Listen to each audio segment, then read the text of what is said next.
Hello everybody, మామిడికాయల season వచ్చింది. ఈ మామిడికాయలతోని ఈసారి మనం మ్యాంగో స్వీట్ చట్నీ, ఇది చాలా టేస్టీగా ఉంటుంది. ఇడ్లీకి, దోశకి, ఇట్లా ఉప్మాకి, సైడ్కి దేనికైనా చాలా బాగుంటుంది. పెసరట్టుకైతే మరీ బాగుంటుంది. దీన్ని చేయడం కూడా చాలా ఈజీ. ఎలా చేయాలో చూద్దాం. ఇలా మామిడికాయలు తీసుకొని మంచిగా కడగాలి. కడిగిన తర్వాత అసలు వాటర్ లేకుండా తుడుచుకోవాలి. ఈ మామిడికాయ చట్నీకి అసలు వాటర్ తగొద్దు.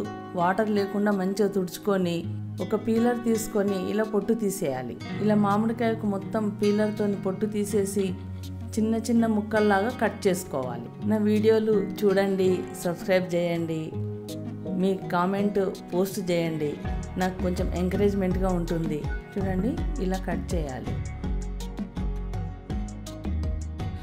ఇలా గింజ పక్క నుండి మొత్తం గువ్వంనంతా కట్ చేసుకోవాలి. ఈ మామిడికాయ చట్నీకి కరెక్ట్గా మెజర్మెంట్ తీసుకోవాలి. మనం ఒక చిన్న బాల్ తీసుకుంటున్నాము మెజర్మెంట్ కొరకి. కంపల్సరీ బాల్ మెజర్మెంట్తో పెడితేనే ఇది కరెక్ట్గా వస్తుంది. ఇలా గువ్వం అంతా కట్ చేసుకోవాలి. ఇట్లా ఈ గింజను తీసేసేయాలి. అన్నీ చిన్న చిన్న ముక్కల్లాగా చేసుకోవాలి. ఇప్పుడు ఒక బాల్ తీసుకుంటున్నాం చూడండి, మెజర్మెంట్ కొరకి. ఏ బాల్తో మెజర్మెంట్ చేస్తామో అదే బాల్తో మిగతా ఐటమ్స్ అన్నీ మనం మెజర్ చేయాలి.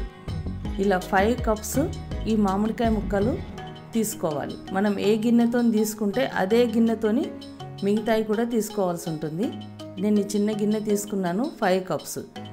తర్వాత అల్లం, ఇది మామిడి అల్లం అని దొరుకుతుంది, ఇదేమో నార్మల్ అల్లం. ఈ మామిడి అల్లం లేదా సూపర్ మార్కెట్లో ఎక్కడైనా దొరుకుతుంది. ఇలా మామిడి అల్లంని తీసుకొని ఇలా చుంచితే లోపల అసలు నార అనేది ఉండదు. మనం నోట్లో పెట్టుకొని తింటే కూడా మామిడికాయ ఫ్లేవరే వస్తుంది. నార్మల్ అల్లం ఏమో ఇలా కొంచెం నారలాగా ఉండి అల్లం ఘాటుగా ఉంటుంది. ఈ మామిడి అల్లం మాత్రం అసలు ఘాటు ఉండదు, సేమ్ మామిడికాయ తిన్నట్టుగానే ఉంటుంది. కంపల్సరీ మామిడి అల్లం ఎక్కువ తీసుకోవాలి, నార్మల్ అల్లం కొంచెం తక్కువ తీసుకోవాలి. ఇలా మంచిగా కడుక్కొని పొట్టు తీసుకోవాలి. వాటర్ లేకుండా తుడవాలి ఈ అల్లంను కూడా.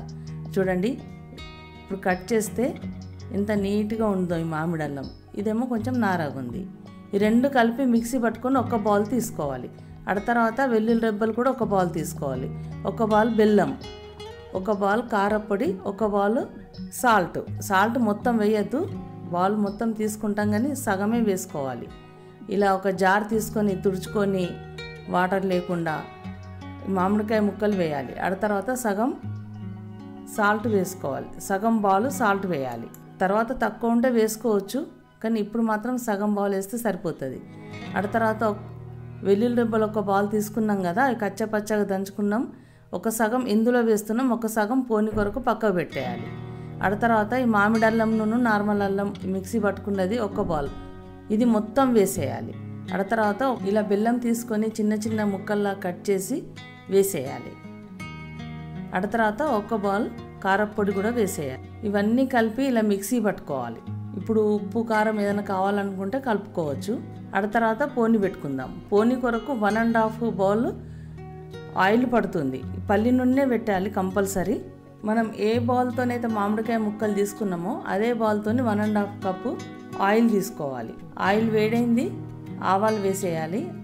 ఆవాలు చిటపట్లాడిన తర్వాత మనం సగం కప్పు ఉంచుకున్నాం కదా వెల్లుల్లి రెబ్బలను, అది వేసేసేయాలి. కొంచెం కలర్ మారంగానే స్టవ్ ఆఫ్ చేసేయాలి. ఆ వేడికి మొత్తం గోలిపోతుంది. ఇప్పుడు నూనె చల్లగైన తర్వాతనే పచ్చడి పైన పోసేయాలి. ఇంకా ఆయిల్ తక్కువ ఇటు అనిపిస్తే కొంచెం ఆయిల్ వేడి చేసేసి చల్లబడిన తర్వాత కలుపుకోవచ్చు. ఇలా కలిపేసేయాలి. మొత్తం మంచిగా కలుపుకోవాలి. చట్నీ రెడీ అయిపోతుంది. చాలా బాగుంటుంది. దీన్ని మనం ఒక గాజు సీసాలో పెట్టేసుకొని ఒక 1 ఇయర్ వరకు ఫ్రిడ్జ్లో పెట్టేసి ఉంచుకోవచ్చు. మనకు ఒక 1 మంత్ 20 డేస్ సరిపోయేంత బయట పెట్టుకోవాలి, మిగతాదంతా ఫ్రిడ్జ్లో పెట్టేయాలి. ఇలా చేసుకుంటే ఫ్రెష్గా చాలా బాగుంటుంది. మనం అల్లం, బెల్లము, మామిడికాయ ముక్కలు 3 మిక్స్ చేసినాం కదా, మంచి టేస్ట్తోని చాలా కమ్మగా ఉంటుంది ఈ చట్నీ. టేస్టీగా ఉండే మ్యాంగో స్వీట్ చట్నీ రెడీ అయిపోయింది. మీరు కూడా తప్పకుండా చెయ్యండి, తినండి, ఎంజాయ్ చేయండి. ఈ వీడియో నచ్చితే లైక్ చేయండి, షేర్ చేయండి, సబ్స్క్రైబ్ చేయడం మాత్రం మర్చిపోకండి. Thank you.